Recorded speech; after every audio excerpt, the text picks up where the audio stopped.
80% of US police now wear body cameras. So why are so many cases of brutality still going unpunished, even when it's all on video?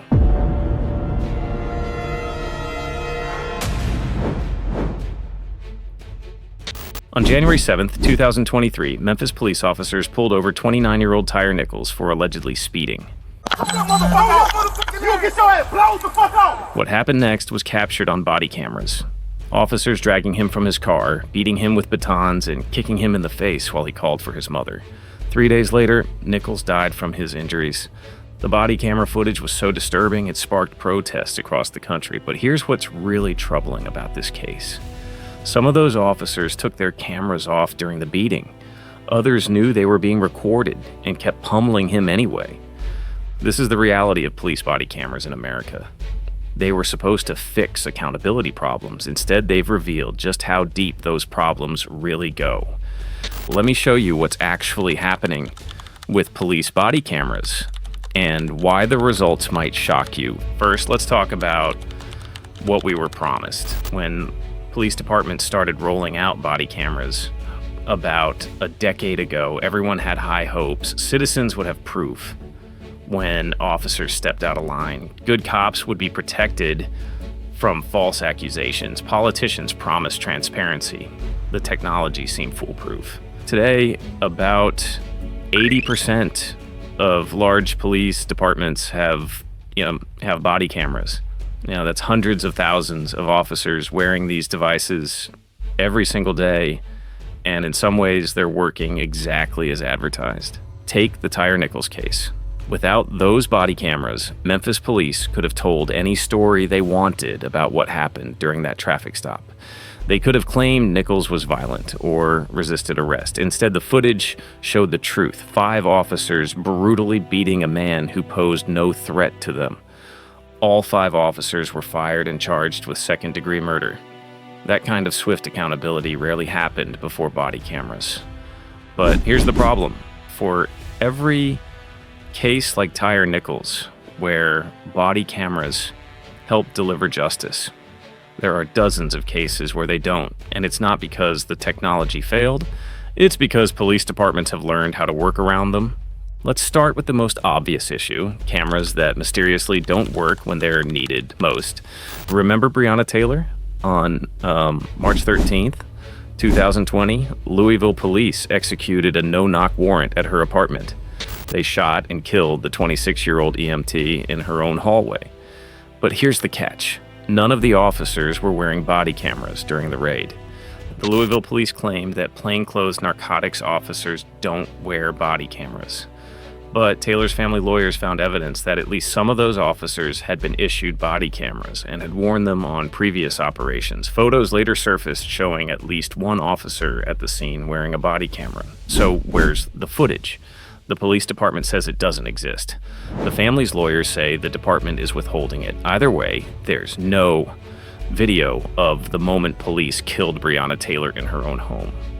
This isn't an accident, it's a pattern. A Washington Post investigation found that police cameras have a habit of malfunctioning at exactly the wrong moments. Batteries die right before controversial incidents.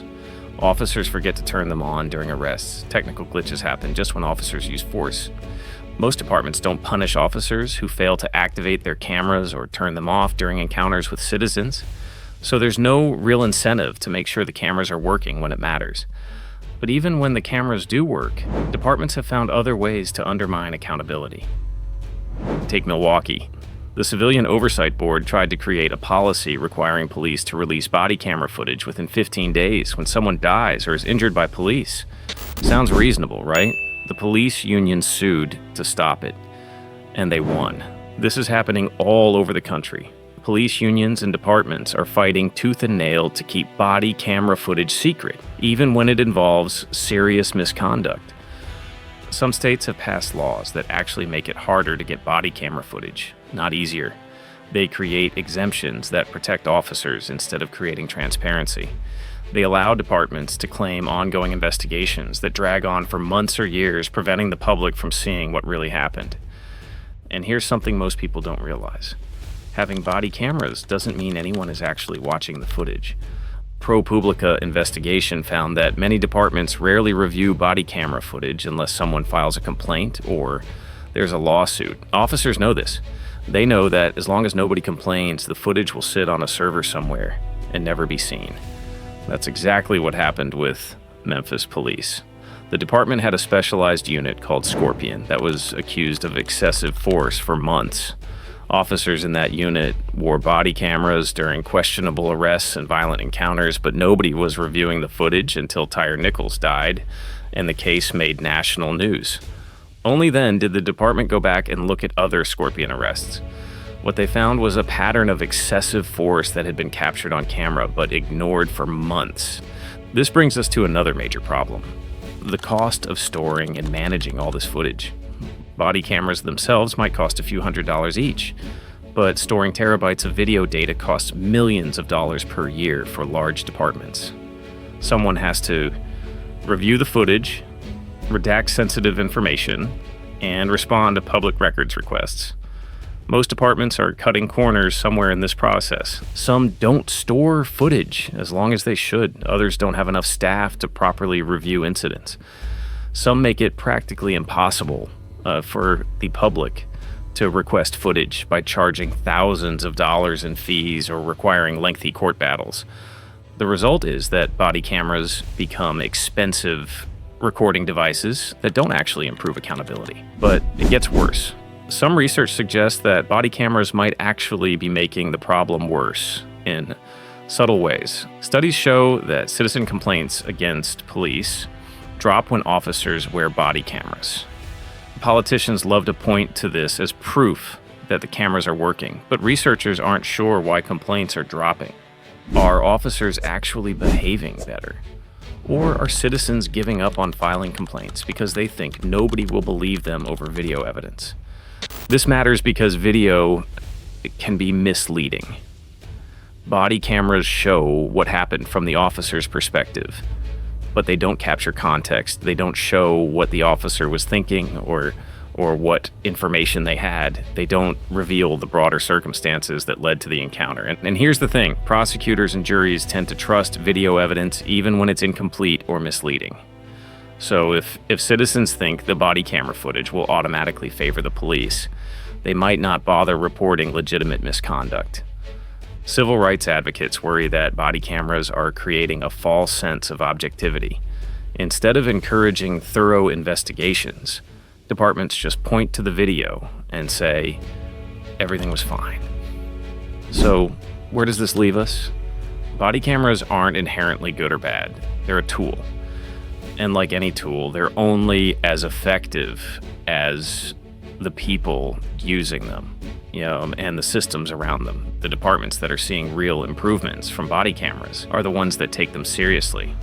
They have clear policies about when cameras must be activated. They train officers properly. They review footage regularly. And most importantly, they're willing to discipline officers who violate camera policies. But departments that just bought cameras to check a box or appease the public, those cameras aren't making much difference. Here's what needs to happen for body cameras to actually improve police accountability. First, we need policies that close loopholes and create real consequences for camera violations. If an officer's camera mysteriously malfunctions during a use of force incident, that should trigger an automatic investigation, not a shrug. Second, we need independent oversight of body camera programs. Police departments can't be trusted to police themselves when it comes to reviewing footage and enforcing camera policies. Third, we need transparency laws that actually make footage accessible to the public, not laws that create more barriers. And fourth, we need to remember that body cameras are just one piece of a much bigger puzzle. They can't fix deep-rooted problems in policing culture. They can't eliminate racial bias. They can't solve issues with police training and supervision. The Tyre Nichols case shows both the promise and the failure of body cameras. The footage helped deliver justice in that specific case. But it also revealed that Memphis police had been ignoring excessive force for months, even when it was captured on camera. That's the real lesson here. Body cameras can provide crucial evidence when something goes wrong. But they don't prevent things from going wrong in the first place. And they're useless if nobody is watching the footage or willing to act on what they see. The technology exists to hold police accountable. The question is whether we have the political will to use it effectively. Because right now, too many departments are treating body cameras as a public relations tool instead of an accountability measure. And until that changes, we'll keep seeing cases where officers commit misconduct on camera and face no consequences until the footage goes public and creates a scandal. Body cameras should be making headlines when they prevent abuse, not just when they capture it. Thanks for joining us today at Due Process Daily. Throw us a like and consider subscribing to the channel to help us grow.